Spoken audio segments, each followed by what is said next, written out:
This group is so collaborative around doing things differently. Not just like, oh yeah, we all want to help each other, but like, how do we all leave Tucson's nonprofit scene better than how we all found it? And that's something very unique to this group, the collaborative spirit, not on behalf of just our own organizations, but on behalf of Tucson's nonprofit industry.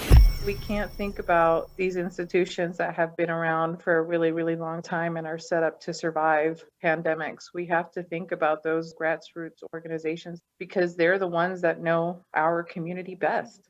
That's why they're doing the work that they're doing. That's why they're at the front lines of innovation. If they're not funding, an entire ecosystem would fail.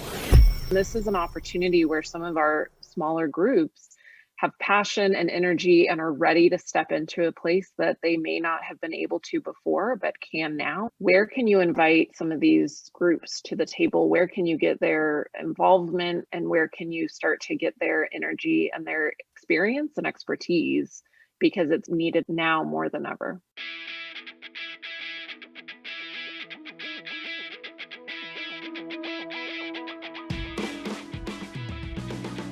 Hey everybody, welcome back to the Vitalist Spark podcast. I'm your host, John Ford.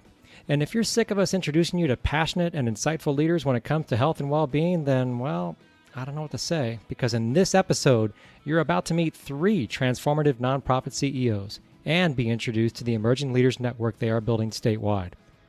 Prepare to be inspired, challenged, and fired up by this dialogue.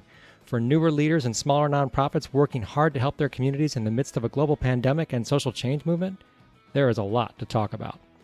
And the truth is, many of us still need practice when it comes to talking about what lies at the root of both COVID and current calls to combat racial and gender inequity. We'll get to our guests in just a moment, but first things first. Be aware that COVID case counts are rising in multiple states, and this is your reminder to be COVID smart at all times. Stay at home as much as you possibly can. Wash up, mask up, maintain physical distancing, and keep a heads up for your fellow Arizonans. This virus doesn't care what month it is or what holidays are coming up. If we want continued lower numbers 2 to 4 weeks from now, our actions today make that difference. All right, let's get to it. It's time for you to hear about the Emerging Leaders Network that's rapidly growing in Tucson. And it's time for all of us to lean into the important insights, questions, and challenges that are offered up through this conversation. Because, as you've heard in the opening, we need this group's energy, experience, and expertise now more than ever.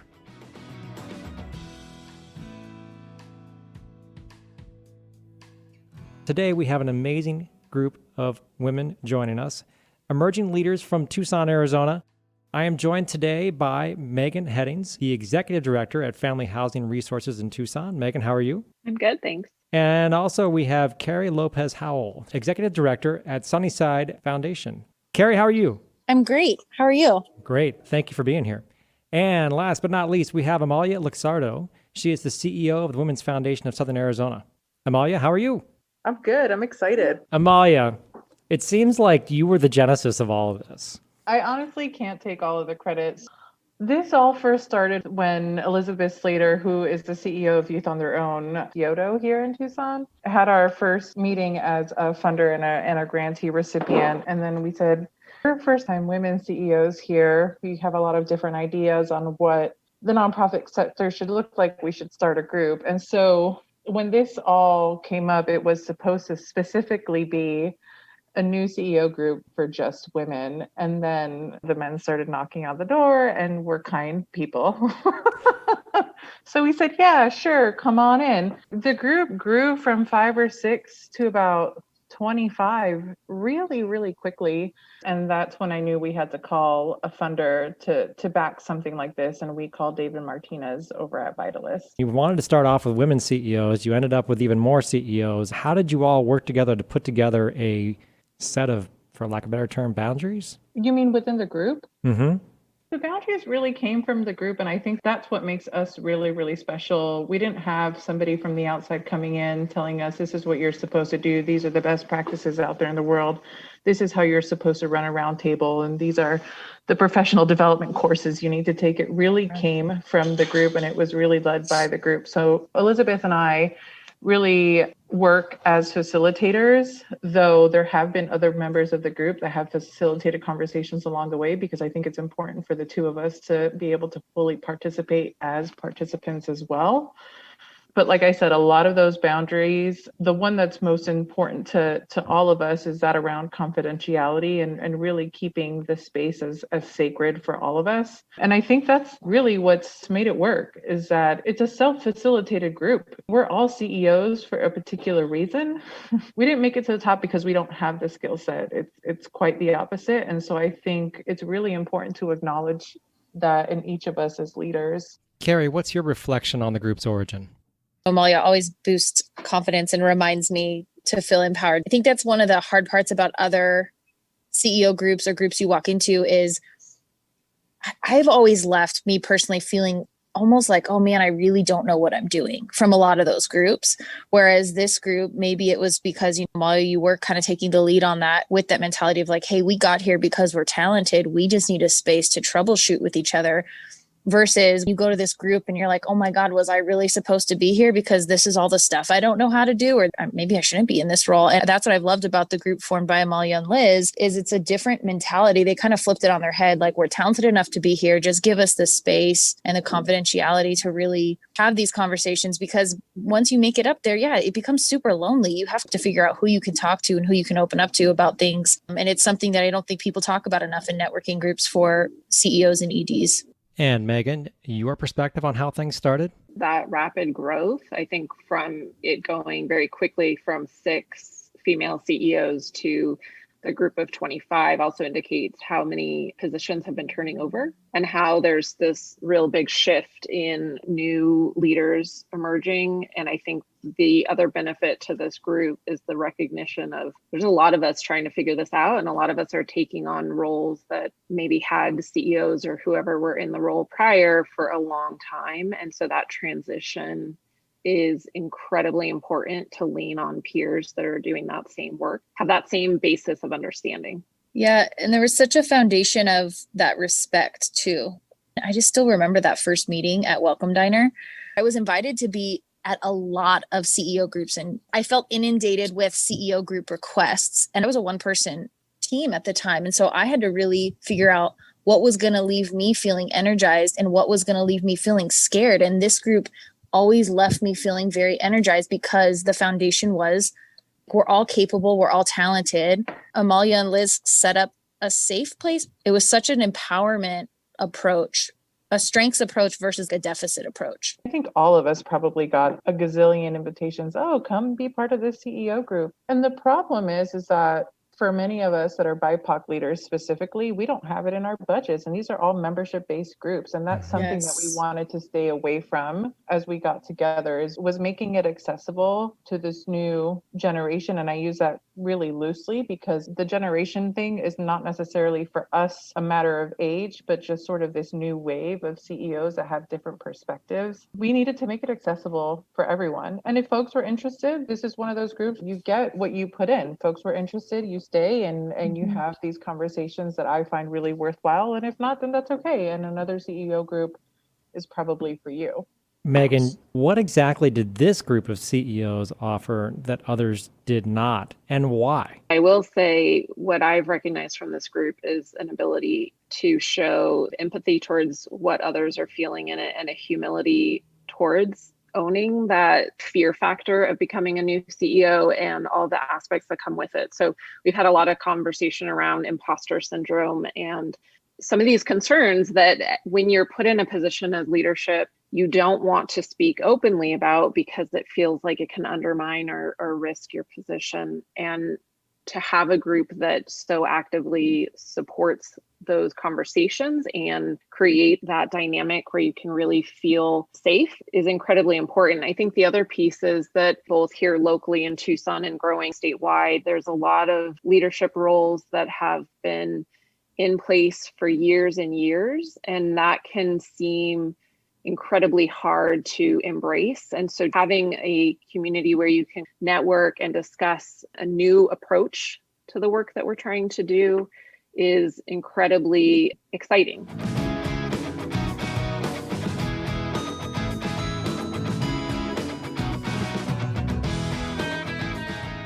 Carrie, you're walking into an executive director position that probably was held by somebody much older, possibly also of a different gender. And you also find that a lot of people expected somebody else other than you. That's part of why this group got together, correct? I came in and I'm working in a community that doesn't historically have a foundation, an institution that looks like them, that could work on their behalf, that could be collaborative. And so even though I came in as an education foundation, I had really big, and still have them, visions and dreams for what this foundation could grow out to be. So it wasn't even just, oh, I'm a certain age, gender, Latina. It was like, man, we're a foundation that has been almost existing in silence for the last 29 years in Tucson. So I'm coming in kind of like, hey, I'm here, but also this foundation's here. Also, this community is here in a different way. This group is so collaborative around doing things differently. Not just like, oh, yeah, we all want to help each other, but like, how do we all leave Tucson's nonprofit scene better than how we all found it? And that's something very unique to this group, the collaborative spirit, not on behalf of just our own organizations, but on behalf of Tucson's nonprofit industry. I can't make every meeting because, again, it's still growing phase, but the ones I go to, it's just so collaborative, and the leaders are so willing to help carry my vision for the foundation because they know that this impacts Tucson in a really significant way. And I feel that collaboration between all the leaders in this group. Amalia, talk a little bit more about the why of this collaboration. It's so clear that the three of you are incredibly passionate and have the ability to hold not just the work of your individual organizations, but the work of actually improving an entire geographic region. Why is this particular emerging leaders group so crucial to making that a reality? This group in particular, I think, is really important, both regionally and on a statewide level, because we all, to a certain extent, think differently than the leadership that has been around for 5, 10, 15 years. We have different expectations. If you were to sit as a fly on the wall, we don't talk of the community as what we can do for them. It's very much, what can we do for us? We take away that white savior syndrome that's been heavily entrenched both in the nonprofit sector and the philanthropic world. There's not a lot of us that are funders in the group, and we don't believe in hiding the ball. Part of it for me specifically was being able to demystify that funder-grantee relationship. There's a lot around that, and folks that work in the nonprofit sector think that us as funders are this all-powerful entity, and it's like the weirdest pedestal to be on. It's horrible. Oh my God, I can't do this, or I have to make up this program because that's what they told me to do. It's just very bizarre, the whole thing. And so I also wanted to sort of open up the curtains in that regard too, and be able to really, us as funders, talk about being partners with our community and with those that are doing the work, really shifting that narrative on how can we work more collaboratively? How can we stop working in silos? Having that opportunity to workshop things together, as opposed to being told what to do with this really historical lens that perhaps hasn't worked before. And certainly with all the things that are going on around racial equity, won't work for us now. And so what can we bring in, particularly as folks with a lived experience, to help elevate all of us? Megan, top 3 things that you'd like to see the Emerging Leaders Group change in the next 3 to 5 years? Amalia touched on something really important, which is that the setup of this group is incredibly different. And one of the reasons for that is that we have a funder at the table who is providing both knowledge and an understanding to new leaders. That is a catalyst for this change to really take place, where we know and understand that rather than it all coming down to a really well-written grant, the conversations are happening much farther ahead of that. It's happening where we actually get to know and understand, what are we passionate about? What do we want to see happen in our community? Where do we want to see the change? And that's what's going to build that long-term change. And that, to me, is where I actually see a lot more of our potential for change and growth happening, is in these very subtle ways that are going to be incredibly hard for us to really measure, for us to really account for over time, but that have potential to make significant impacts. the conversations we're willing to have will enable us to say some things that we may not in other spaces. We can have some difficult conversations and then take those learnings from our peers back to our organizations. There's some organizations that are ahead of me addressing pronouns, maybe addressing how we interface with individuals of color and adding their voice to the table in a better way. It just creates a space that is making things happen at a faster speed than they potentially would without us having this group formed. One thing that I am really aware of is also this burnout factor, and how do we keep our staff really dedicated to the work that we're doing without burning themselves out? How do we continue to honor and appreciate everyone's work internally in our organization so that that collective impact is actually stronger and goes farther? There's work that needs to be done there.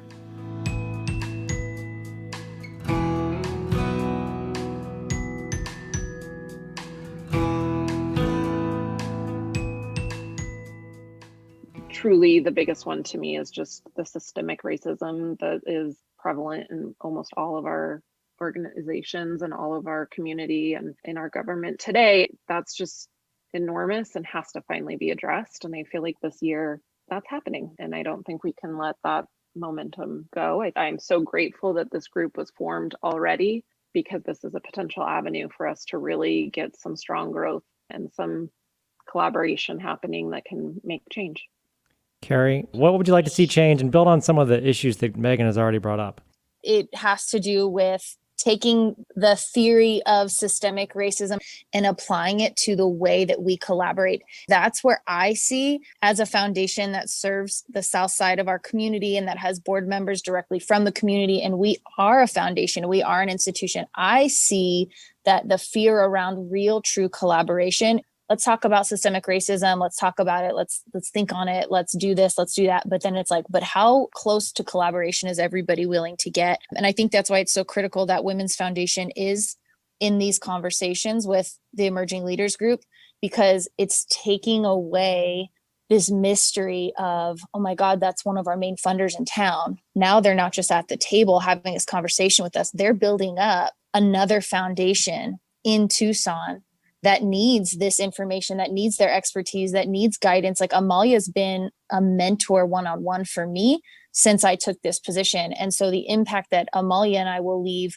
will be that, man, because she came to the table, she empowered me to be able to build something out here that addresses systemic racism at the collaborative level for nonprofits. And I hope that makes sense. But it's just one of the things that I continue to see is that, man, we will talk about some of these issues, but when it comes to collaboration, people are still really scared because there's money attached to it. There's revenue attached to it. And we're scared to even talk like that. We're scared sometimes to be like, oh man, we're all going for the same grant. Well, we need to look at collaboration more honestly and more clearly. Maybe you won't get as much of that grant you got before. Maybe your revenue drops in some area. But if it's an empowering a whole side of town or a whole community that has leaders in place, that has executive directors and nonprofits in place who aren't at this table, then we need to take that risk and jump towards that. There are so many grassroots nonprofits with EDs and CEOs that maybe don't look like the same format that we have. Maybe they're not 30 years in. Maybe they don't have things like financial audits and reviews, and they don't have some of these things in place, so they don't organize in the same way. But there are EDs and leaders in the community right now doing this work. And even us as a foundation, like Sunnyside, like, we have to make cuts somewhere to collaborate with this other group that exists, so that I'm not holding on to so much of my own power in order to make sure the community is getting served in a real equitable way. It always comes down to collaboration. It always comes down to what's happening in action. That's something that this Emerging Leaders Group is changing, because we have these conversations and then we legitimately go collaborate with each other, even if it's at cost to how things have normally been done, how you've normally been funded. The fact that we can have those honest conversations, like, hey, who are you talking to? What are we doing? What's going on? It's an honesty that I don't think you can really move a needle on systemic racism in nonprofit if you're not having that honest of a conversation. It comes down to collaboration and revenue and grants. Amalia, how does it feel to get feedback like that from somebody that your foundation is funding? It's great. For some clarity, the Sunnyside Foundation and Women's Foundation haven't worked together before up until Carrie and I have come on board in our respective roles. You would think otherwise, but no. So there's a lot of that newness happening. And so Carrie's not wrong in that the rising tide lifts all boats. Include the rafts, include little boats, because like I was like a little boat. My foundation was a little tiny boat, and where nonprofit pats themselves on the back too often in these conversations is a rising tide lifts all the boats, and they forget that there's rafts and people in little inner tubes, and they matter too because they're serving people and they have community trust also. And so that's where Amalia being in this conversation, it actually did what that saying is, where too often in nonprofit we think that we're doing something, but we go, okay, it'll raise all the ships, but we forget like there's boats in the water, there's rafts, there's inner tubes, there's kids on floaties in the water. Like if everyone's supposed to be lifted, are we really doing that, or are we just saying we're doing it? I remember having a conversation with a group of leaders. One of the questions that one particular individual brought up was, how are we supposed to deal with this racial equity thing when we're trying to survive? One of the things that this group allows us to do is have these really frank conversations around that. And my response to that is that if you think racial equity is a distraction, you're in the wrong business.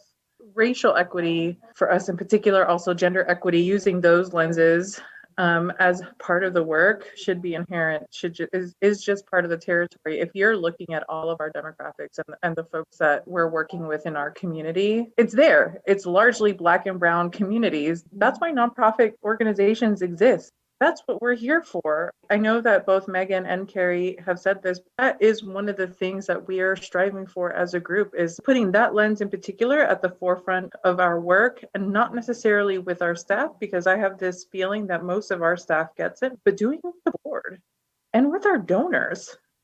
Because again, people forget. It's been this thing of an us versus them. And so they're so disconnected with what the community actually looks like, that racial equity perhaps is a distraction to some folks, and they don't understand that it's really the core of our work.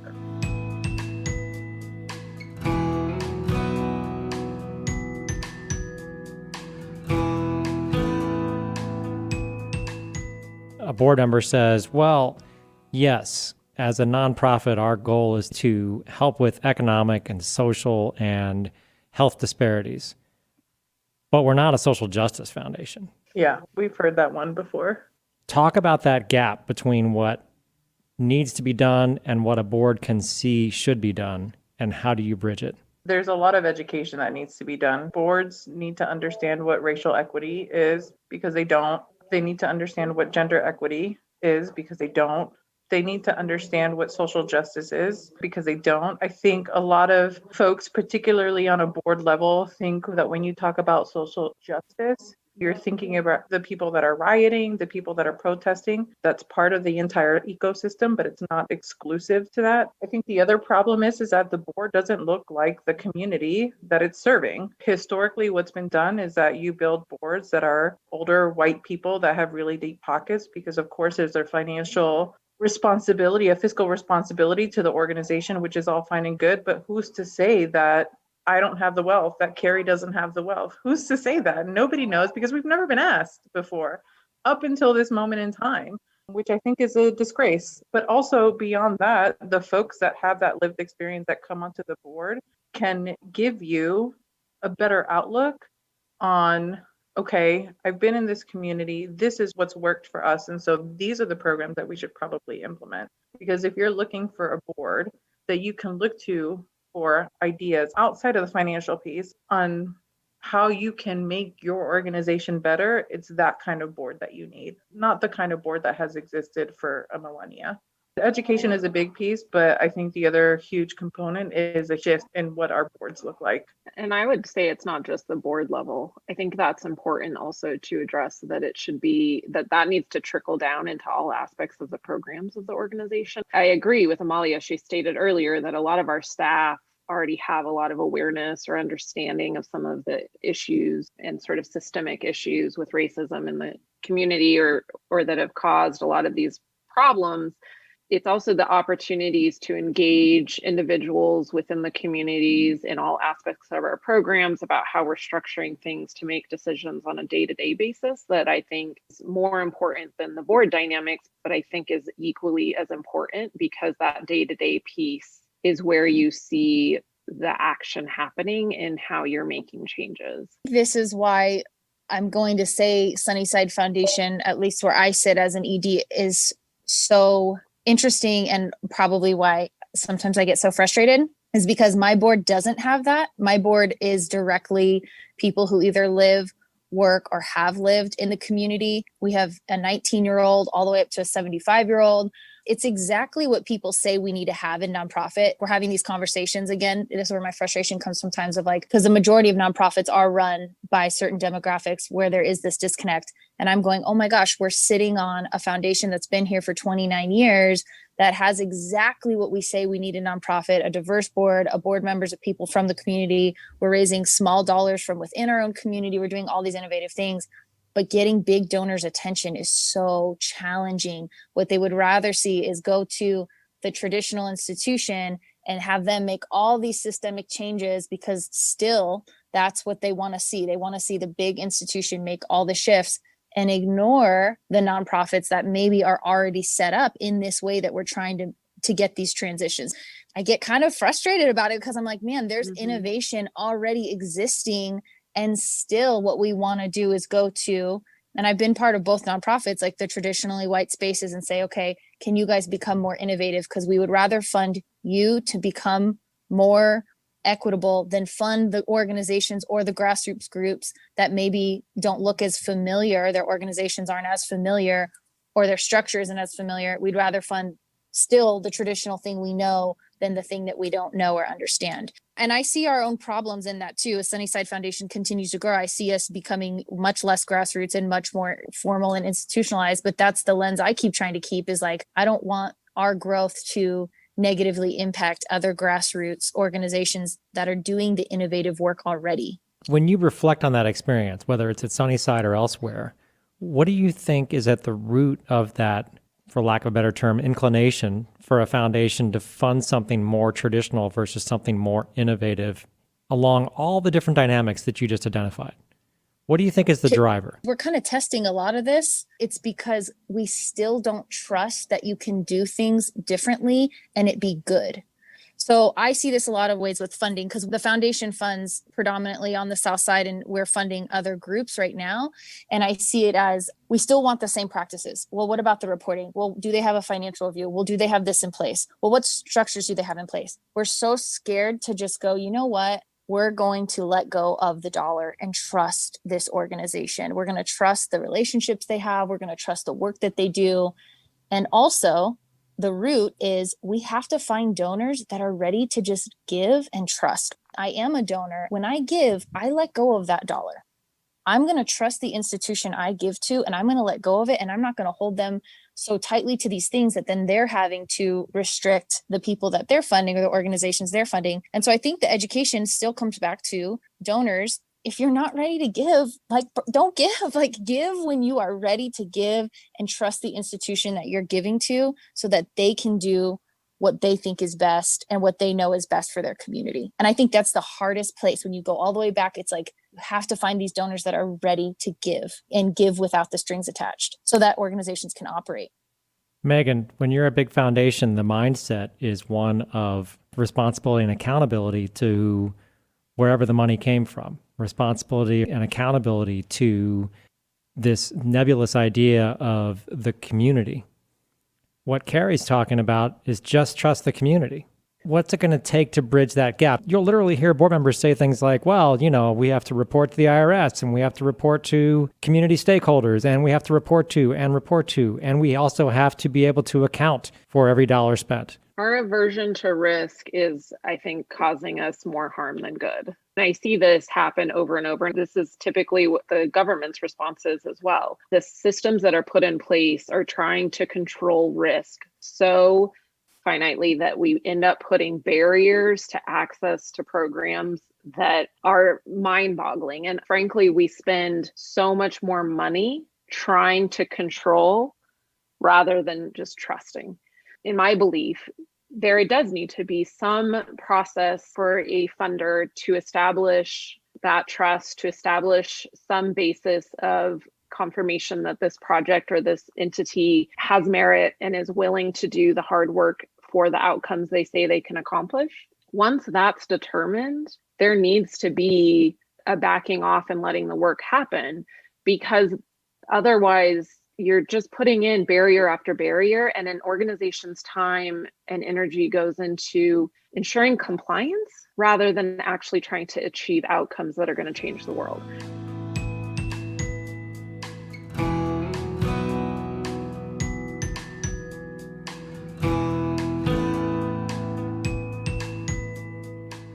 I appreciate that Carrie brought this up, because we're seeing it in such large numbers right now because of the response to the pandemic. As an organization, we both are a funder and we are a service agency. And so we're seeing this real separation and struggle between an ability to just get the work out and the needed resources out there to the community. And when a structure has been built to try and mitigate risk down to the finest level, and it just is broken at every step of it. I mean, the state of Arizona and getting unemployment insurance out, it broke the system and they had to stop it and halt it.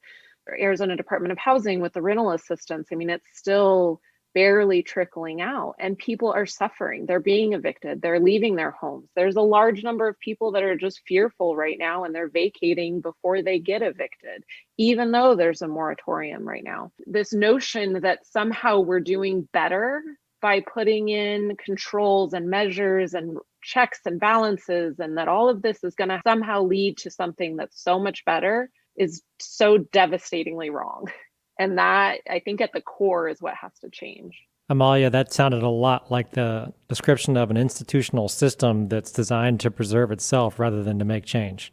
Yeah. When COVID first hit, because we're not a Ford Foundation, we're not Rockefeller Foundation, these multi-billion-dollar foundations that can afford tapping into their endowment. But even with the very small portfolio that we have, comparatively speaking, I explored the conversation with the board on, if it really hits the fan, what can we do?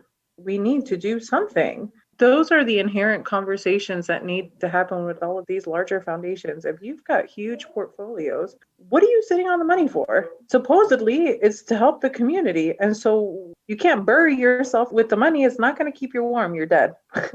You need to help the people that are still alive and that are suffering through all of this. It's kind of this mixed bag of nuts, right? We do solely unrestricted funding in our annual grants.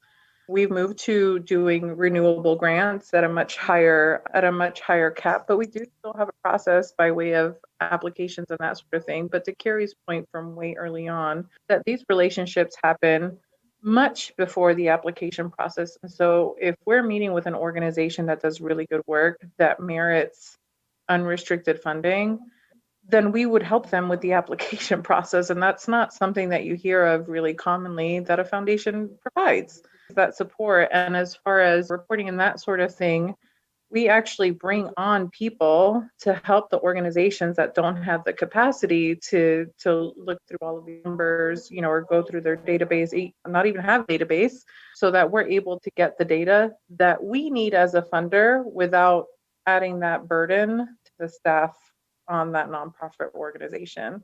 This year, we did things a little bit differently in that we didn't even have an application process for our annual grants. We just worked with the nonprofit organizations that we've been working with for years that have seen a huge influx in need because of what happened with COVID. And we just had the checks and that was it. And we said, here you go. We know you're doing the work. Please keep your lights on, because if not for you, we wouldn't exist.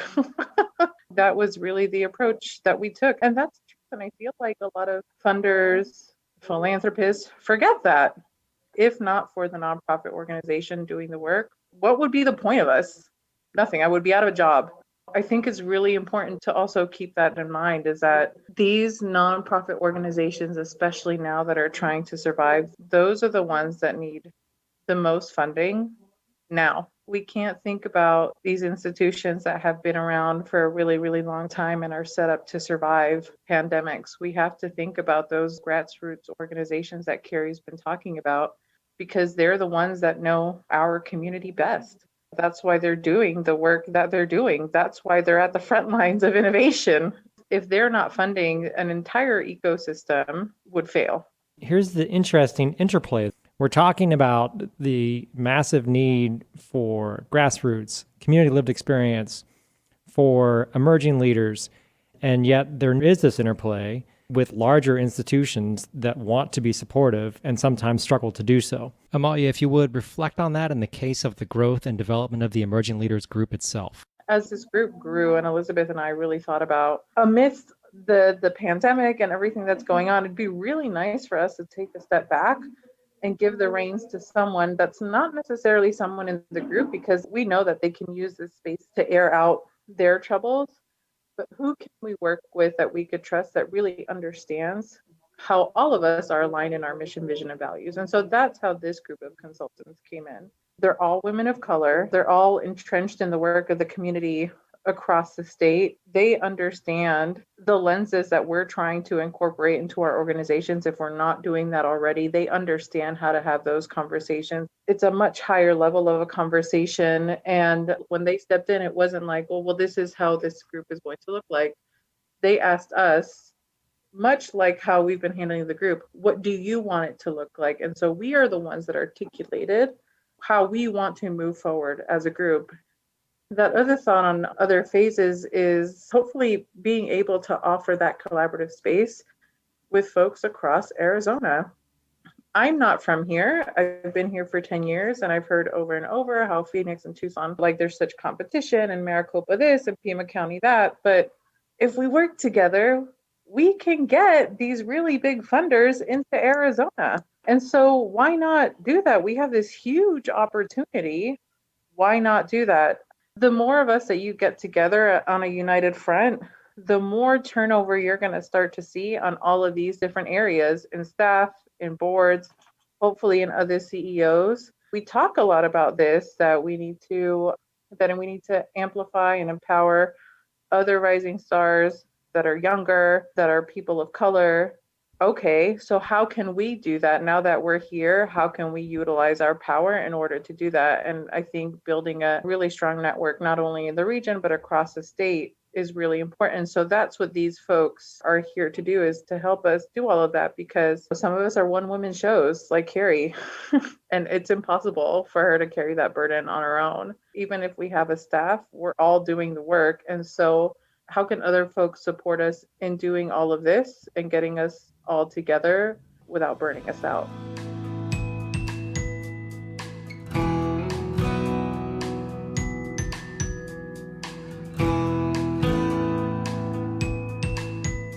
Megan, people are listening to this podcast right now and thinking, this is really cool. How can funders do more? How can other organizations do more to support the network and build it out?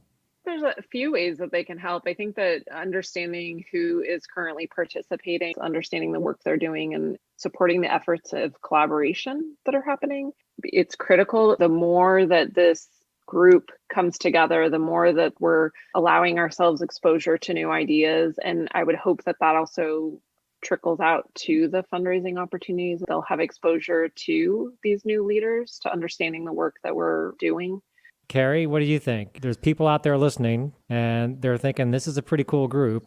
What would you like to see in terms of support to help this network grow and be more successful? If you're listening to this and you're going, man, that's so great, I want to help them. We have so much power. If our inclination is to donate, there is power in that. Just examine the way that you give and the places you give to, and ask yourself the hard questions of, well, why haven't I given there? Why am I waiting on archaic systems to change when there are really great organizations? There's great things I can be supporting. We have so much power as donors when it comes to nonprofit. It's how we all run. If you're listening and you're going, wow, I want this emerging leaders group to thrive, and your inclination is, where can I donate? It's go donate, because our group is a vast mix of small people. I'm not the only one person organization in this group. If you have a group, start assessing who's in your group too. Assess your power and like where you're giving your money.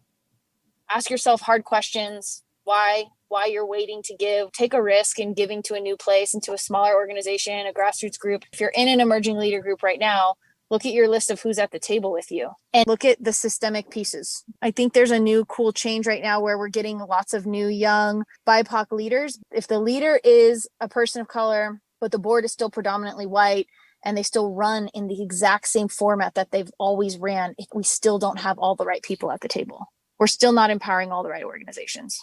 There is an important aspect that's come out of this pandemic that is how much is needed in support of some of these smaller groups. The pandemic has also created these situations where the scale of the problem is so enormous and the need is so great that this is often when government and some other groups want to go to the biggest players to make an impact because they're the known people at the table, they're the known groups already doing this work, but they're tapped out and they have overextended their ability to do some of this response. And this is an opportunity where some of our smaller groups have passion and energy and are ready to step into a place that they may not have been able to before, but can now. Where can you invite some of these groups to the table? Where can you get their involvement and where can you start to get their energy and their experience and expertise?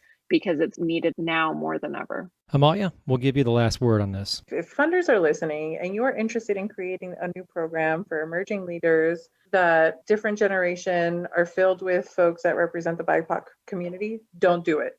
Give us the money. The work has already been done. We're here. We need the money. Again, a reminder, this is not a membership-based CEO group. We're running out of our own sacred time at this point. We are the emerging leaders. We're already looking into exploring other phases. We are looking into exploring what it looks like to be a statewide network. So if you are a funder and if you're interested in funding something like this, fund us. We are happy to be the guinea pigs. We have already got the preliminary surveys done. And if there is any sort of reporting that's needed, we already have it in hand. We're ready.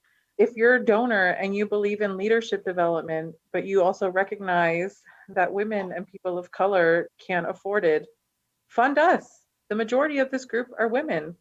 Several members of this group are people of color that don't have it in the budget to be in membership-based groups. And that's one of the reasons why we're here, is because we make it accessible to everyone. And if a donor is able to give us either consulting to facilitate a conversation or to buy us breakfast when we're self-facilitating our workshops, that would be great. We come in a nice packaged gift, ready to go. We've been doing the work, and the best thing to do would be to fund this group.